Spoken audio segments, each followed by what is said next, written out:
Mazmur 51 ayat 1-10 untuk pemimpin biduan Mazmur dari Daud. Ketika Nabi Nathan datang kepadanya setelah ia menghampiri Betseba. Kasihanilah aku ya Allah menurut kasih setiamu. Hapuskanlah pelanggaranku menurut rahmat-Mu yang besar. Bersihkanlah aku seluruhnya dari kesalahanku dan tahirkanlah aku dari dosaku. Sebab aku sendiri sadar akan pelanggaranku. Aku senantiasa bergumul dengan dosaku. Terhadap Engkau sajalah aku telah berdosa dan melakukan apa yang Kau anggap jahat, supaya ternyata Engkau adil dalam putusanmu, bersih dalam penghukumanmu. Sesungguhnya dalam kesalahan aku diperanakkan, dalam dosa aku dikandung ibuku. Sesungguhnya Engkau berkenan akan kebenaran dalam batin, dan dengan diam-diam Engkau memberitahukan hikmat kepadaku. Bersihkanlah aku daripada dosaku dengan hisop, maka aku menjadi tahir. Basuhlah aku, maka aku menjadi lebih putih dari salju. Biarlah aku mendengar kegirangan dan sukacita. Biarlah tulang yang Kau remukkan bersorak-sorai kembali. Sembunyikanlah wajah-Mu terhadap dosaku, hapuskanlah segala kesalahanku. Jadikanlah aku tahir ya Allah, dan perbaharuilah batinku dengan roh yang teguh. Hati yang patah, bagian pertama. Saudara-saudara, pada masa ini sering kita berbicara tentang hati yang patah sebagai sinonim untuk kekecewaan pribadi. Kita patah hati ketika tidak mendapatkan apa yang kita inginkan. Bukan ini yang dimaksudkan oleh Daud ketika dia berbicara tentang hati yang patah dan remuk. Mazmur 51 ayat 19. Mazmur 51 ini mencatat respon Daud terhadap dosanya sendiri, dan yang mendorongnya bukanlah kekecewaannya sendiri, melainkan kekecewaan Allah. Lalu apakah hati yang patah ini yang harus dimiliki setiap orang Kristen ketika dirinya terjatuh ke dalam dosa? Saudara-saudara, hati yang patah selalu diteruskan merindukan belas kasih dari Allah. Daud memulai Mazmur ini dengan permohonan yang penuh kesungguhan, yang menjadi hal sentral dalam pikirannya. Kasihanilah aku ya Allah. Ada 3 pengakuan yang cukup dalam permohonan ini.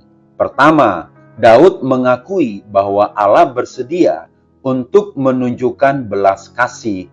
Dia berbicara tentang kasih setia dan rahmat yang besar dalam ayat yang ketiga. Natur Allah adalah sedemikian rupa sehingga Dia suka menunjukkan belas kasih. Dia adalah Allah yang penuh berkat dan belas kasih. Kedua, Daud menyadari bahwa Allah mampu menunjukkan belas kasih-Nya. Namun sekalipun Allah berbelas kasih, Dia juga kudus dan adil, dan akan menjadi kesombongan jika Daud hanya memohon kepada Allah, bersihkanlah aku seluruhnya dari kesalahanku, dalam ayat yang keempat. Bayangkan jika seseorang penjahat yang sudah divonis bersalah dengan begitu saja meminta hakim untuk melepaskannya. Tetapi Daud mengetahui bahwa Allah mampu menunjukkan belas kasih karena Dia telah menyiapkan jalan untuk itu. Allah telah mempersiapkan sebuah korban persembahan yang sempurna, yaitu adalah anaknya yang tunggal, untuk memuaskan tuntutan keadilannya, dan dengan demikian belas kasih itu tersedia. Ketiga, Daud mengakui bahwa dirinya sangat membutuhkan belas kasih Allah, ayat 5-6. Perhatikanlah bahwa dia tidak mencoba untuk berdalih, melainkan sepenuhnya mengakui kesalahannya.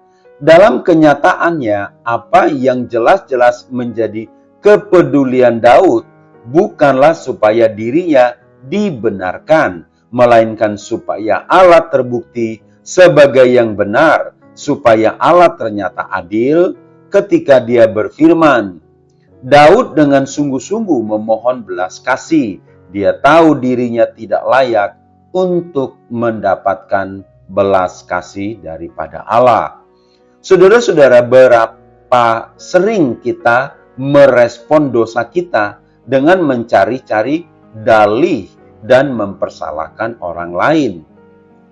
Praktek seperti itu sudah dimulai oleh Adam jika kita membaca Kejadian pasal 3. Seandainya saja kita mengakui kesalahan kita apa adanya dan memohon belas kasih dari Allah, Dia penuh belas kasih dan pengampunan tersedia secara cuma-cuma di dalam Kristus Yesus. Firman Tuhan katakan, jika kita mengaku dosa kita, maka Ia adalah setia dan adil, sehingga Ia akan mengampuni segala dosa kita dan menyucikan kita dari segala kejahatan. 1 Yohanes 1 ayat 9. Saudara-saudara, sungguh senang belajar firman Tuhan, karena kita semakin bertumbuh dalam iman dan tetap giat di dalam pelayanan. HOR Ministry.